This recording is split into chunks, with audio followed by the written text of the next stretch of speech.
Hi and welcome to the Humans of Hospitality podcast with Mark Cribb.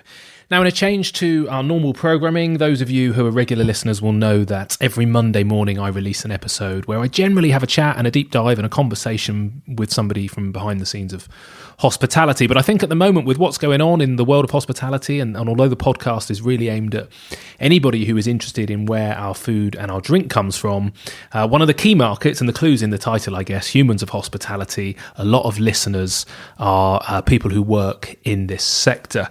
So it didn't really feel like at the moment we should be chatting about, kind of businesses and our strategy and our plan around normal business, because most of the hospitality sector has been closed down. But I think there'll be a lot of other business people out there who are also going through very similar circumstances. So although I'm going to slant this towards hospitality, I think many business people will be interested. So what I've decided to do for a period of time is to jump on board with either some previous guests that I've had on the show or some new, maybe some of the support groups like UK Hospitality or Hospitality Action. And I'm going to have a very coronavirus sort of centric chat about what's happening with legislation, what support is out there, what should we be doing. And I'm very conscious that things are moving really quickly, and I don't want to sort of get these out 2 or 3 days after I record them. Quite often I record 3 or 4 weeks, maybe 6 weeks in advance, and by then they'll be completely out of date. So I'm going to record them and I'm going to try and release them the same day. In this episode, I am chatting to Will Beckett from Hawksmoor, the steak restaurants dotted around the country and soon to be in New York as well. Well, hopefully at least, and that's certainly still Will's plan. We were both recording this at home and having a little bit of a problem with the internet connection because obviously we are working in lockdown remotely, and I guess everybody is, doing Joe Wick workouts or home educating their children on the Wi-Fi. So appreciate your tolerance. I wouldn't normally put out podcasts with this kind of audio, but I'm sure you understand, and I have ordered some gizmos to improve that next time. But Will and I have a great chat. I think what Will and Hawksmoor always demonstrate, to be honest, is the power of being human first and business people second, and some of the decisions they were making and when they were making them, they were quick off the mark. They were one of the first big restaurant groups I saw to close early before it was enforced, and their reasons for doing that I thought were very authentic and demonstrated really how you kind of keep your moral compass and your values intact whilst you're making many decisions faster than would ever really be the case, and so many of those decisions are actually made by government first. So I really hope you enjoy our chat as we chew the fat on current impact and how we come out the other end. Thanks. Will Beckett from Hawksmoor, thanks so much for joining me. You and I sat down 74 days ago, funnily enough, in your head office in London and chatted about opening New York and all the exciting stuff we were up to with our hospitality businesses and what a change we've had. Before we get into some detail, for people who don't know you, can you just explain who you are and what Hawksmoor is, please, Will? Yeah. A few days ago, I was the CEO or the founder, maybe, of Hawksmoor. We had 8.5 restaurants because we were just about to launch our new one in New York. It's funny that you say 74 days. I mean, last week feels like a lifetime ago. Yesterday feels like a fortnight ago. 74 days. I don't know. It feels like a different time completely. It was a different world, wasn't it? And it's funny that you say that. I hosted a meeting a few days ago with my MP, and we all went around the table and introduced ourselves. And when it got to me, I said, my name's Mark, and I used to be a restaurateur. So it's funny that we're both using the same expression. But let's hope that continues off the back of this. One thing I do feel okay about, though, is that I definitely feel confident in saying I will be a restaurateur again. I will run 8, 9. We'll open New York. It's going to happen. So I'm only on a temporary hiatus from that. Yeah, perfect. Well, that's really good news. So I think we were all kind of watching this come about in slow motion almost as we heard what was going on in China. Do you remember if there was a specific trigger, either when it was or what it was, where all of a sudden you went, right, this is actually about to get serious and it's going to have huge implications? Yeah, we got on top of it on the 27th of February. That was our start. It started really with health advice and health and travel updates. So I remember saying to my HR director, we've just got to get on top of our policy around where people can go and make sure that, all the hygiene and stuff in the restaurants is as good as it could possibly be. And we've just got to step all of that stuff up. And she spent a 10-hour day, updating all of our policies and stuff. And we sat down the next day, whatever that was, 28th, 29th. And we were talking about it. And at that point, you'll remember, there were 11 sort of areas locked down in Italy. And there was a distinction between category 1 and category 2 areas in terms of travel advice from the government. And we had a couple who both worked for us who were skiing in northern Italy, a mile away from a category 1 area. And I said to my team, I think we've got to go further than the government advice, because that couple are going to come back, surely within days of them coming back, where they will have been will become category 1. And potentially, one of them works at Air Street. They're gonna be in contact with 5,000 people over the next 14 days. So we started changing our kind of, if you travel, you've got to self-isolate policy then. And I've got a feeling that from that point on, we just about managed to stay something like 24 to 48 hours ahead of where most people were. And I know you're down in Bournemouth, aren't you? And we've talked before about me being involved in Mitch's business. It's also been interesting to me, like for the restaurant industry anyway, London has been the eye of the storm, really. So I think we felt we were sort of 24 to 48 hours ahead of where most people were in London with it. But for a while, I felt we were probably a week ahead of where people were in Devon with it in terms of what they thought was coming. So it has been horrific. I don't know if it's the right word. I mean, it has been horrific in all sorts of ways, but at the same time, I have felt like we're on top of it. Yeah, I think you're right. I think it's been interesting, hasn't it, watching the government's advice, but also recognising that we all have a responsibility as human beings with our own brain. I don't think we can delegate our decisions to Boris and the government all the time. And hats off to you, because you did move fast. The decision actually to close, you took that, even before I think Boris said don't visit restaurants. Is that right, or was it the gap in between the two? So on Monday, I think last week, he said you've got to stop going to bars, clubs, and similar places. He didn't say the word restaurants. On Tuesday, he said restaurants, and on Friday, he said everything's got to shut. But we woke up on Tuesday morning and just said, the truth is, I mean, we'd had it in New York, by the way, in terms of a similar event. There's always a lag, isn't there? There's a lag between London and or the UK and other countries, whether that's we're ahead or behind. So you've always got something to look at. And I said to my team that in New York, it became obvious that people were going to be advised not to go out. Some people unilaterally started closing, and mandated closures followed 3 to 4 days later. But not only that, in between those 3 to 4 days, the public mood shifted from we feel sorry for restaurants and we want to support them to, oh my God, the restaurants are a public health risk and we want them all shut. We want draconian measures taken.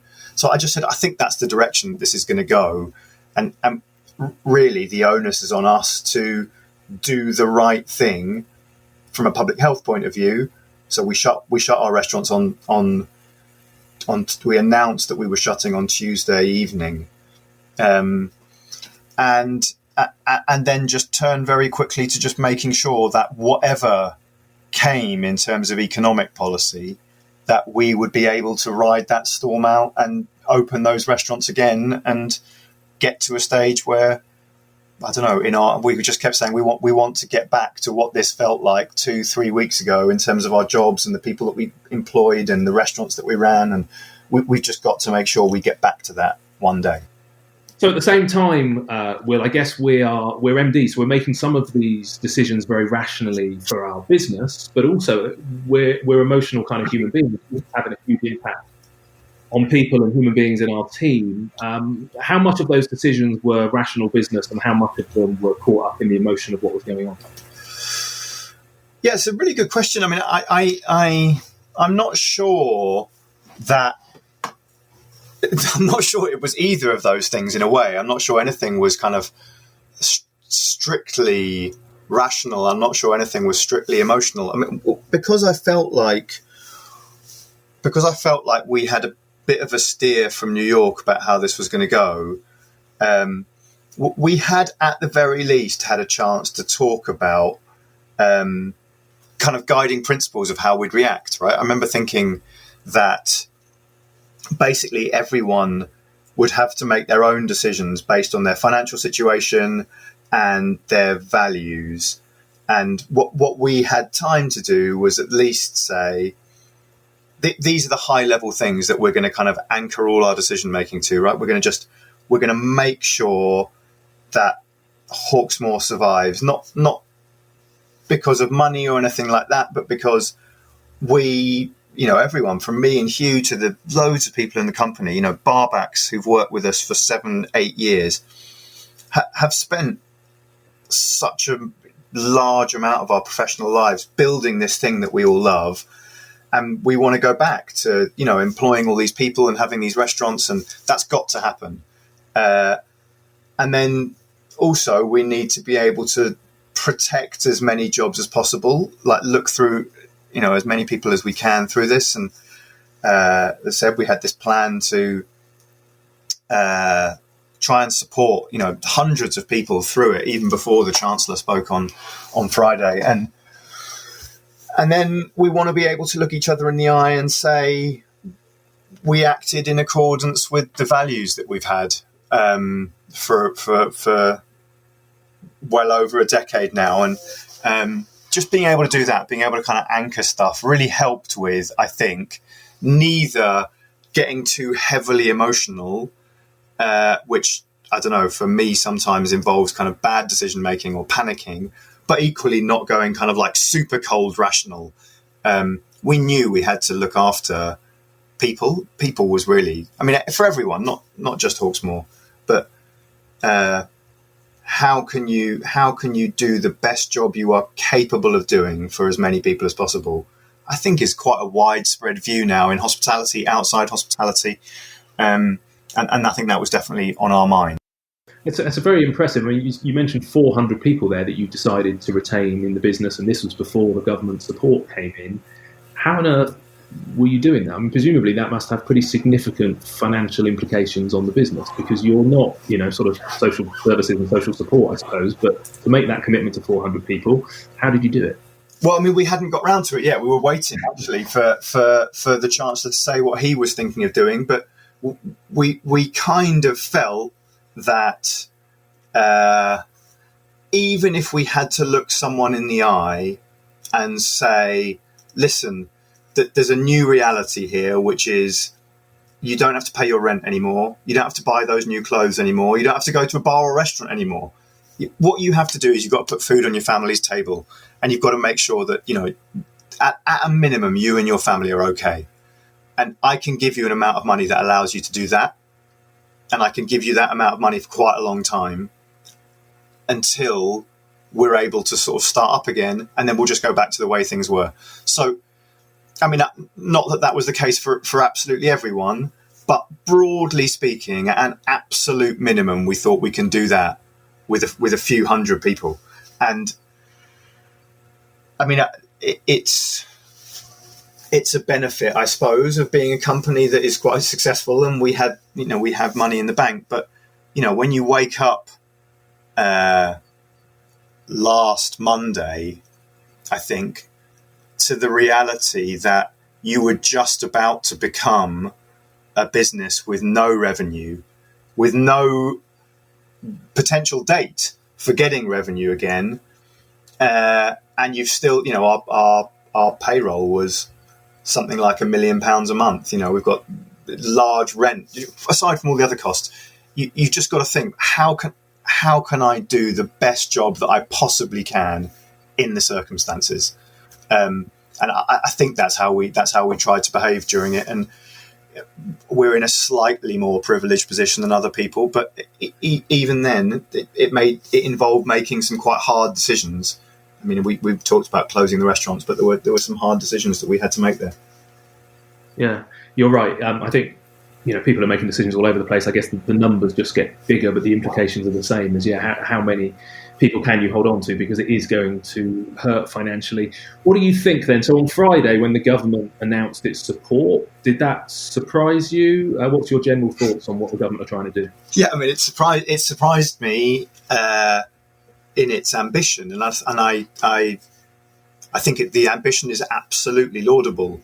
My guess is that you and people who are listening to this probably had the same or a similar reaction to me, which was, okay, so funnily enough, I had solved in my head the problem that you've just answered differently. You, the Chancellor, have answered differently. So weirdly, I've now got to go back to square one, and I've got a huge number of questions now in this new reality. So of course, it is the policy, the high-level policy is great, and it will allow people who work at Hawksmoor to feel much more financially secure, and I'm really hopeful that it will allow us to take back the people that we had to let go last week, and look after them as well. That we can kind of take that circle of people who we are able to kind of care for and see through this crisis and make it bigger again. But there's so much detail. How do you calculate someone's hourly pay? How does that work with maternity leave, where people, in fact, are due 90% of pay for the first 6 weeks when they go on maternity? I've got so many questions that I just need to get answered. And I've got so much work to do anyway at the moment, but the senior people in our company are just waiting for the moment that the government says, here is all the detail, and then we will leap into action, and we will get in touch with every single person, and we will say to them, this is what we can do for you now through this period. And I'm really looking forward to that bit happening. And it's difficult, isn't it? Because I think the government are saying to us at the moment, and it's probably worth saying that today is Tuesday the 24th, right? So it's funny, you have these conversations and they're only really completely relevant at the moment you have them. But the government have said to us, here is our intention.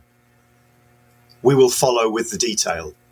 And we've been able to say to our teams, here is our intention, and we will follow with the detail. And of course, if we're frustrated, and that's not the right word, but if we're on tenterhooks waiting for the government's detail, then it's got to be much, much more unnerving, I think, if you are an employee waiting for your employer to come back to you. But unfortunately, that has to be the direction, doesn't it, at the moment? Government tell us the detail.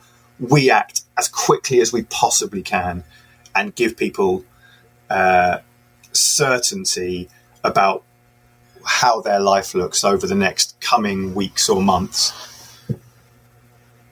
Yeah, you're absolutely right, and it's great that with that government support, you sort of jumped straight into the employee support, which was the same thing from my perspective. That the biggest issue really was what can we do for the team in the short term, because let's help them buy their food and pay their rent and stay safe, and almost then how do we rescue the business? Secondly, you're a well-connected individual, and I'm going to do a separate podcast when I'm going to go more into the details of furloughing and what that means. So I'm not going to go into too much detail here, but we're all asking similar questions. We all need the detail. Have you been given any extra information through your connections as to when to expect that? Is it this week? Is it 2 weeks? I know they want to have the solution, the actual cash, by the end of March, but with regards to the detail of how it's going to work, are you any wiser than the rest of us? Well, I mean, actually, funnily enough, just on your, they want to get the cash to us by the end of March. If that's new, I haven't had it. But that would be, I think, welcome to the hospitality industry, because, of course, I think the thought on people's minds now, which is a bit less of an issue for me than it is for many, is, okay, I've got to wear all of these costs until the government give me the money back, and I don't know when that's going to be. So that is definitely an issue. I mean, I've been speaking to lots of people who are lobbying the government, speaking directly to ministers and advisors, and I don't know. My sense is, one, the government definitively know that they have to move quickly to answer a load of these questions that have been thrown up by the Chancellor's statement, and probably that the intention is that they try to put through kind of sweeping legislation that just catches as many people as possible, looks after as many people as possible, and then they retrospectively reserve the right to kind of clamp down on people who abuse that policy, rather than carefully crafting a policy that is protected from abuse, but that would take much more time and bureaucracy. Because I think that the obvious situation for lots of people in this industry is that money is extremely tight, and that they can't hold out on a cash basis for too long. I mean, again, we are better off than a lot of people in those situations, but that is the pressing concern for everyone, isn't it? How long can I wait for the detail to know what to do? Bearing in mind, I think almost everyone wants to do the right thing. I know we've all seen a couple of nightmare stories on Twitter about people acting in bad faith. But everybody I speak to wants to act in good faith. The question really is, how long can people wait in order to start acting in good faith? Bearing in mind, there's still probably a question mark for some people about, can I survive that long? Yeah, absolutely. On a personal level, we've got £100,000 worth of payroll coming out of the account next week, which we've committed to the teams to pay, because we even told them about 10 days ago, maybe less, like you. I can't remember one day to the next, but say, look, please budget, speak to your landlord, speak to your mortgage companies, do it now, because this may be the last payment we can make for a while, because that leaves us completely skint. But we want to do the right thing, and we want to keep them on. But yeah, we need that. We need that detail. So it's. It really has been a moment where I've been incredibly glad to have resource. I mean, I've talked a bit about, we had some cash in the bank and not too much debt, because that's how we want to run our business. But even in terms of what you've just said, right, talk to your employees, get them to talk to their landlords. At the very least, I've got resource of a lot of people, and I've just. I've turned our head of learning and development, for example, into a head of support. Go and get template letters for people to send to their landlords. Make it really obvious what the legislation is. You stay on top of it so they don't have to. Not just for the people that have stayed in the company, but even for the people that we've sort of let go. Make it super clear where they go and get financial or emotional support. We've got to do whatever we can to support people through it. And I don't know. I've also been glad that we've had an internal communication. We've got like a Facebook intranet thing. Just being able to communicate. We talk. I update the whole company every day on where we are and what we're doing. We're constantly trying to give them. This is how you should look for support, or whatever it is. Just having resource has been a real blessing for me, and I'm absolutely aware that it's a privilege, really, because other people, especially small independent restaurants, don't have it. And a lot of bigger chain-type restaurants just don't have the cash reserves to get through this kind of stuff, or they've got a huge amount of debt, and it's a really, really difficult situation for a lot of people. Yeah. If any of those templates that you're talking about, that you're kind of curating, I suppose, for your team, if any of those are generic, are you happy to share them, or are you already doing that with sort of other parts of the sector? Yeah, I mean, I've definitely tried to send a lot of those things. Excuse me. I've definitely tried to send a lot of those things out to people. I mean, we've been talking to the Sustainable Restaurant Association, and I'm really happy to share those things. But there are people like the Sustainable Restaurant Association. I'm pretty sure Caterer are doing this as well. Hospitality Action. That I would advise really that if people are listening to this and they don't know where to get those documents, whether they're employees or employers, that they go to places like that where really they are trying to build up a kind of suite of documents that helps to support the industry at the moment. So I can do it, but I think the best thing to do is look for I would start at those three, actually: Caterer, Sustainable Restaurant Association, and Hospitality Action. All of whom I think, but especially Hospitality Action, are doing an incredible job of just trying to be a support to the industry, because everybody's in that boat, aren't they? Of just, oh my God, where do I get stuff? So we're trying to feed into those efforts a bit. Yeah, no, perfect. I think you're right. And I'm going to get a few of those guys on the podcast as well and point people to those resources. And I've seen a few shared. And if I get any, I'll do the same on our website. So I guess, talking about some of the good stuff that's come off the back of this, because it's nice to end positively. I won't keep you too much longer, but how have your team and your customers reacted to what you've done? The letter you put out about your closure was beautifully worded. Did you have good response to trying to do the right thing in difficult circumstances?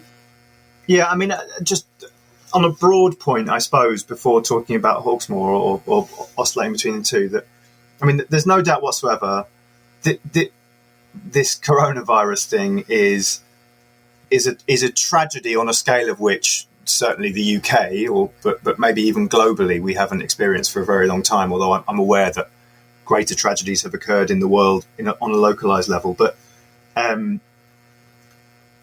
there definitely are silver linings, right? I see everywhere around me people with a heightened sense of kind of altruism and community and looking after each other. There's been a widespread outbreak of kindness, I think, and people have proved to themselves, I think, that they are capable of more than perhaps they thought they were. And I've loved seeing some of the kind of character from people in the sector and beyond it, and in our company, it's been great. Customers have been in touch. We had, we announced we were going to shut. People who came in that night left massive tips for the teams. People called up to pay for meals that they hadn't had. I said that we were going to give all of our stuff in London to City Harvest, all our food to City Harvest. Our staff kind of picked up on that. They drove the delivery vans. They took stuff home and fed local communities with it. The people who've been laid off that we're still in touch with and hoping to take back have said, "Can you please let me know if there's anything I can do volunteer-wise? If you're coordinating any of that." People want to help. I mean, the thought in the back of my head at the moment is, actually, I'm not 100% sure how to distinguish between the advice stay at home, which obviously is massively helping, and people's urge to get involved and do things more practically in terms of, I don't know, being a chef in schools for the children of key workers, or volunteering at their local hospital, or for the Red Cross, or whatever it is. Lots of ideas that we've got. I want to work through that now. How do we try to coordinate people being supportive and altruistic of that crisis? Because I think there is a widespread urge for people to do so. Yeah, no, you're right. I spoke to a friend of mine who's a director at our local hospital and said, look, so much offers of help are even coming through to me as a restaurateur. I'm guessing you're getting the same, and you certainly don't want to get in the way and be part of the noise of support that's being offered. But I was like, look, if I can mobilise my kitchens and my chefs to cook food for nurses or for doctors who are having long shifts and deliver, then we want to do it. But I don't want to kind of overcomplicate if you've already got plans in place. So I think at the minute, for us, it certainly feels like a bit of a holding ground to wait and see where the most need is. Have you noticed with anything yet, or are you in the same position? We haven't worked out the plan. I think there's a strong case to be made, or at least it's where my head is at the moment, to think about how you can take part in a better, more centrally organised effort rather than 10,000 hospitality businesses all trying to kind of like do their own thing and make up their own plans. So I don't know. I don't know exactly what we're going to do, but I was looking, for example, at the COVID mutual aid website and just trying to find local community groups and maybe just try and get people to plug into those. But I don't know yet. I don't know how we're going to do it, but I really want to start thinking about it quickly. Yeah, I think all of us have been buried in, first of all, and almost running in parallel. How do I save the business? How do I save the team? For me, certainly now it feels like, right, can I get maybe, after the announcement last night to, just shut down completely? I'm like, brilliant. Can I get maybe 72 hours to get my head straight? And then I think we'll automatically kick into, right, where can we support? And I think as the press flip from maybe a lot of focus on the business implications to looking at what's going on in the NHS as that clearly ramps up, then I think it will become more obvious where that need is, I guess. So we'll be well placed to assist, I think. Yeah. Okay, well, look, the government have already done so much. Is there anything that's kind of just jumped out at you where you think, look, this is the next thing we really need help with, or are you pretty happy with the packages they've offered? Well, I mean, we just got the yesterday. I think we got the forfeiture moratorium, didn't we? So we can't be evicted from our restaurants for non-payment of rent this month. That's an obvious one. I mean, I think the government just getting us that detail is so important. And of course, there are more things that could be done. Whether or not people are taking on debt or there's a forfeiture moratorium or whatever, at some point the bill has to be picked up, doesn't it? And that is going to create a whole load of problems in our industry for smaller businesses, for bigger ones that are already highly leveraged or whatever. And I'm sure that there are things that the government could do there, but I mean, for the time being, I think they're getting us fairly close to the most dire existential kind of threat to businesses is being headed off, and probably the other questions can kind of be answered a bit further down the line, can't they? I think so. Yeah, I think 5 days ago I was looking at it and going, my goodness, I do not know how we get through this. And I have to say, when Rishi came out and made his announcement, you sort of think, okay, I don't think I could be asking for you to show a better statement of intent. And as a result, you kind of pick yourself up, dust yourself down and go, right, I'll do my bit, then you're doing your bit. Let's work out a way through this. I think, like you said, the details, I've got no idea. I don't personally think we'll be hugely eligible for the loans that are being offered at the moment, with it only being 80%, and with the hospitality sector being on its knees and needing to comply with other bank legislation. But you sort of think, sod all that. That's the detail. We'll deal with it later. For now, they've said they want to help us survive. Let's stand up and work it out, and presume that even without the answers, we'll find a way. So I think they've done well. Yeah. Okay, so final question, your thoughts, anything on time frame and how you come out the other side? When are you planning, hoping? I appreciate it's a really difficult question, but have you got some thoughts on when people will be sat in your restaurants again having a beer, or have you no idea? I mean, obviously the answer is I've got as much idea as the next man or as much idea as my own dog. But I mean, I would assume that we're talking about months rather than weeks. That might take something like I don't know, 3 months for us to open. I doubt it will be. I doubt that when it comes, it will be okay. Everyone open again now. Everything goes back to the way it was. Sorry. I imagine that different cities will open, or different places will open first. It'll feel a bit staggered. I imagine they might do it for limited hours. And I wouldn't be at all surprised if the kind of the tap of social distancing kind of gets turned on and off for a bit.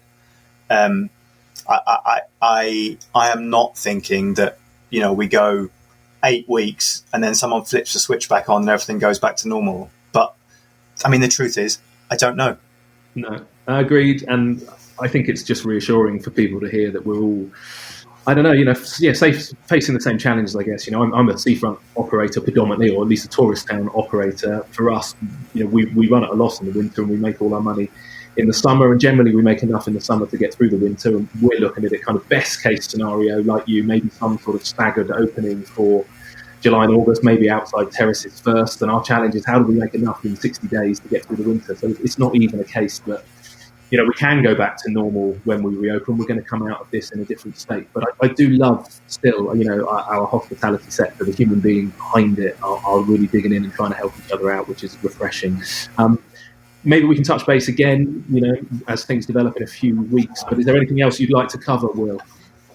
No, the only thoughts I had I should make sure I say that before we go is, one, just how important it is when you're in this situation, if you're an operator and you're in the eye of the storm, that you take time to look after yourself a little bit and try and sleep properly and exercise and stuff. I really had to focus on that, mostly because my wife told me off for not doing it for the first day or few. And then the other one was just good luck. I really hope, it's a difficult situation for you. It's a difficult situation for me. I just hope you get through it. People who are listening who are stuck in this situation as well. Just good luck and look after yourselves, I guess. I think that's good advice. Thank you so much, Will, for sparing my time. I know how busy you are. I guess maybe we'll all get a bit more time over the next few weeks, which is unusual in our sector. So yeah, likewise, make the most of it and hang on in there. And thanks for just being a good egg and sort of demonstrating that we can try and get through this with our values intact. And we'll catch up again soon. Thanks, mate. I appreciate it. I'll speak to you later.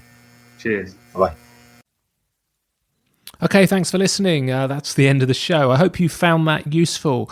If you'd like me to cover any specific topics at the moment in these sort of challenging times, please do go to the website humansofhospitality.co.uk. There's a little contact form on there if you want to cover certain things, or if you'd like me to speak to somebody specific, or if you'd like to be on the show and share your experience. Any feedback, if this kind of idea of shorter, sharper, specific episodes is something you feel is great, and should we continue to also release the normal sort of deeper dive Monday episodes, I'd love your feedback. Do send it to me. In some ways, I think it would be good to get a bit of relief from the news at the moment. In other ways, I don't know, maybe we're all too distracted to listen. So send me your feedback, and that'd be greatly appreciated. And I'll hopefully see you on the next episode in just a few days' time. Thanks again.